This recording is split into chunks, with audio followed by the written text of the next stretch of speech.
So, we started out with chapter 1 on how Europe underdeveloped Africa. Last week we also did a brief biography of Walter Rodney. So the relationship that Western Europe and Africa had was one that ensured the transfer of wealth from where to where? Where'd the wealth come from? The continent.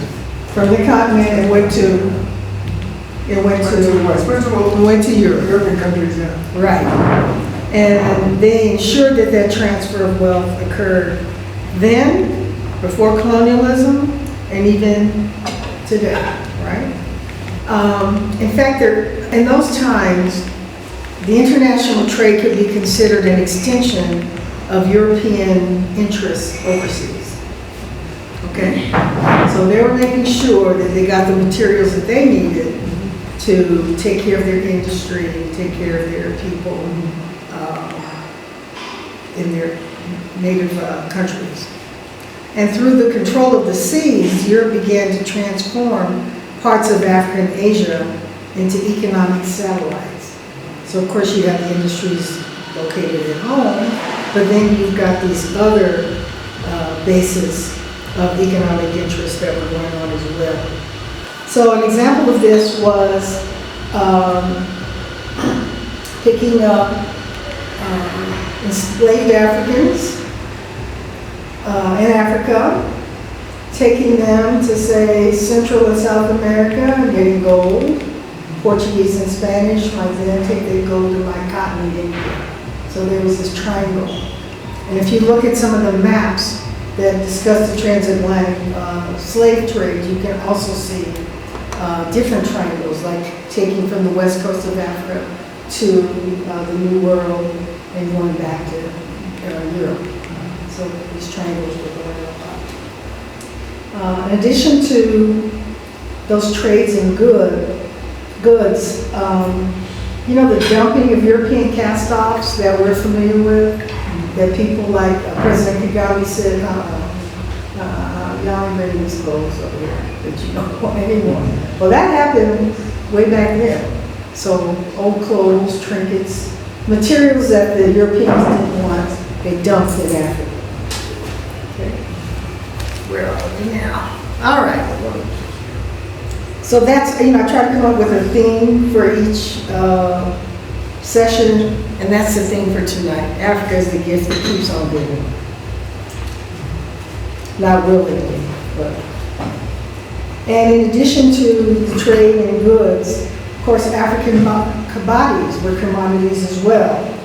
In fact, they were insured to make sure that in case anyone died or they jumped overboard or what have you, that they were insured. So this built up companies such as Lloyd's of London, Barclays Bank. Okay, they grew out of the slave trade. So, how was Europe able to do all this? Well, of course, they had the military strength to conquer African societies, but they were also further along in their development than Africa was. So, for example, they were moving from feudalism to capitalism, as Africa was moving out of communism. So, Europeans were producing goods for the market. Whereas, okay, this is my, you know, kind of taking the logical. So then does that mean logically Africans were producing just for themselves, locally, for local use? Does that make sense? So I think maybe when it comes to, I guess there were like the Ashanti Empire, the Mali Empire, so there were pockets of different like tribes and kind of nations that did do that. But I think, a lot of different societies were quite communal and small. So I don't think, not to the point where they like have their own money and are trading like that, I think. So one of the quotes that he wrote that I really love, tribalism, they're good. Tribalism was the slave trader's paradise. And so why would tribalism be their paradise, the slaver's paradise? Well, I mean, it's my understanding is that, yes, they were tribal wars. But we don't call them wars. Wars is so different. They were tribal conflicts. But those tribal conflicts and slavery, was a very, very different concept. Is that, let's use the word slavery since the one word that I'm thinking of. You capture people from the other tribe. And oftentimes, they would be taken to your tribe. And they can work off, they can sit for a long period of time. And then there were a mechanism where they can go back to their tribe.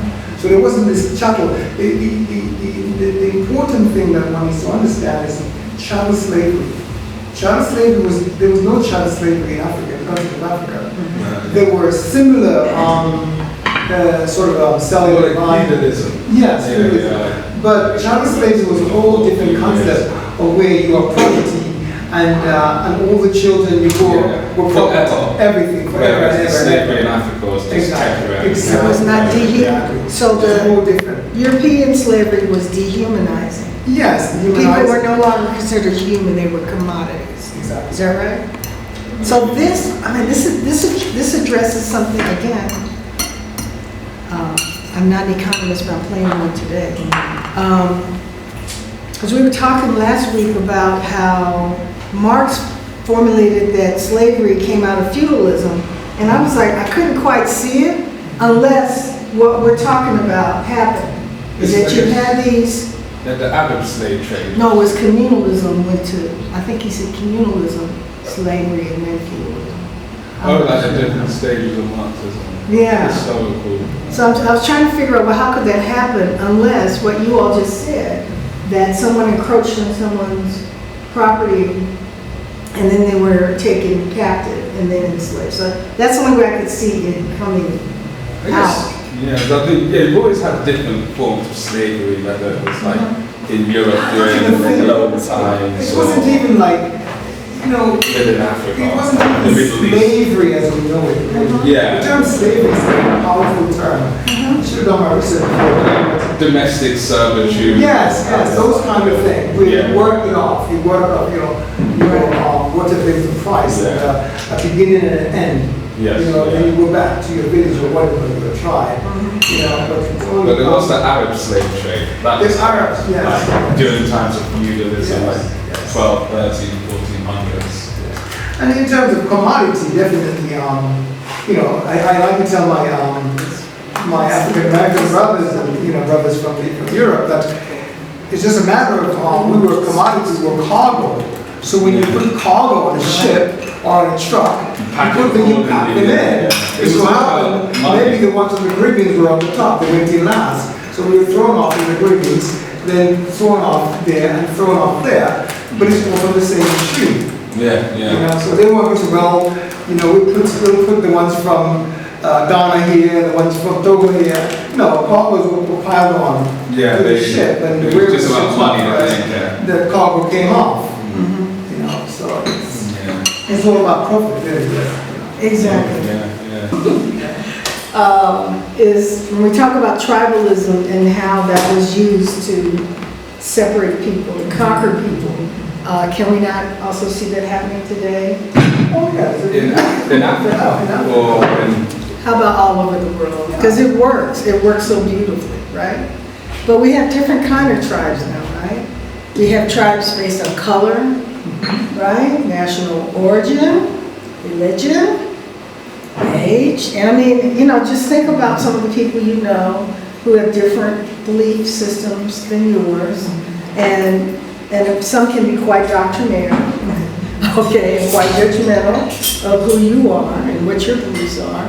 Age, education, your job, your career, all these ways that we kind of divide ourselves. Political parties, sexual orientation, city versus rural residents, gender, and even whether you have kids or no kids. I mean, aren't these all ways that we divide ourselves and judge each other and judge who's worthy and who's not? I actually don't like the word tribe because tribe to me connotes primitivism. It's typically ascribed to people of color. You don't hear about tribes of Irish or Scots, they're clans. Okay? So I actually prefer the term ethnic group, but we're going beyond color here, national origin, which is why I put tribes in quotes. But I mean, I think that's an interesting question. Is it tribe or is it community? Because you do want to find your community and be in community. I love doing all the things you're not supposed to do. I love talking politics and religion, and I'll talk it all day long.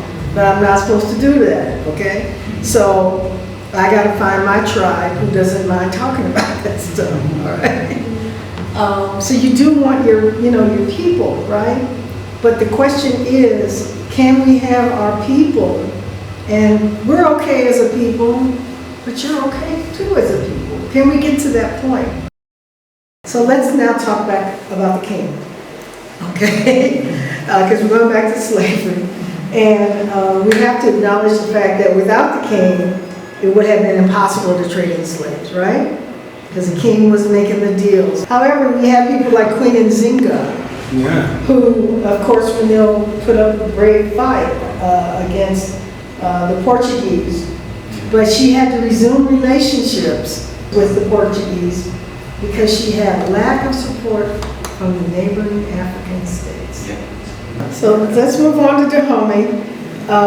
What was the name of that movie? Was it The Warrior? The Woman King. The Woman King. Yeah. Yeah, that was loosely based on the Dahomeans, who were renowned for their fighting ability.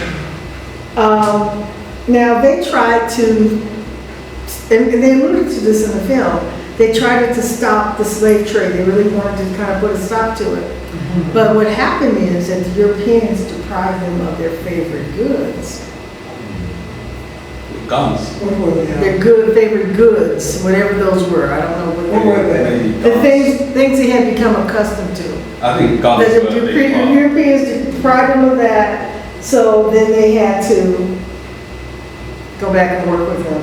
In fact, Agajab Trudeau, who was their greatest king, he failed to persuade the Europeans to engage in non-slavery commerce.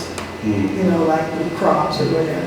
They wouldn't. No, those people are worth more to us than those bananas. Now, one of the things that people try to say is that, in fact, I've had people say this to me. Your king sold your people.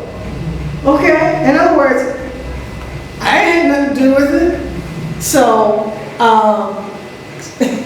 one of the things that I think is important for us to recognize is that Africans were not sitting on the beaches waiting we can talk about that. for the Europeans to come and get them. So we talked about some of these misconceptions, outright lies about slavery. One is that it wasn't profitable. Okay. It wasn't? Yeah. Yeah. Why did it go on for hundreds of years if it wasn't profitable? Let's go into this. And one of the things that I think are linked is the rise in racism, white supremacy, with the outgrowth of hundreds of years of enslavement. They had to justify it somehow. Okay? And so you have to, I saw this when my nephew was in the Navy, and they were going after Saddam Hussein. And they kept sending these cartoons to the guys on the ship, dehumanizing them. That's what we do. Yeah, so you have to dehumanize people in order to exploit them. Europeans have a long history of anti-Semitism and xenophobia when encountering different people, and there are many historical examples of this, from Nazism to how indigenous people were treated in the Caribbean islands, in the United States, and other places. We know that slave traders use many ways to justify their, well, we might as well just call it what it is, evil deeds. And Christianity was one of the ways that they used to try to justify these horrible practices that they put into place. So by taking Bible texts, Bible verses out of context, they tried to use Christianity to say that it was okay to enslave your fellow human beings. So one question that has been asked by historians and economists is the reason. What was the basic reason for slavery? Did Europeans enslave Africans for economic reasons or for racist reasons? And according to my understanding of Rodney, the economics was at the basis of it, and the racism was used to justify it.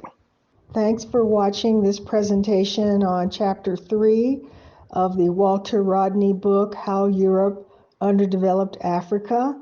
Stay tuned for Chapter 4, and we hope that you are enjoying these materials that we're presenting. And please feel free to comment below and like it if you think we're doing a reasonably good job. Thank you.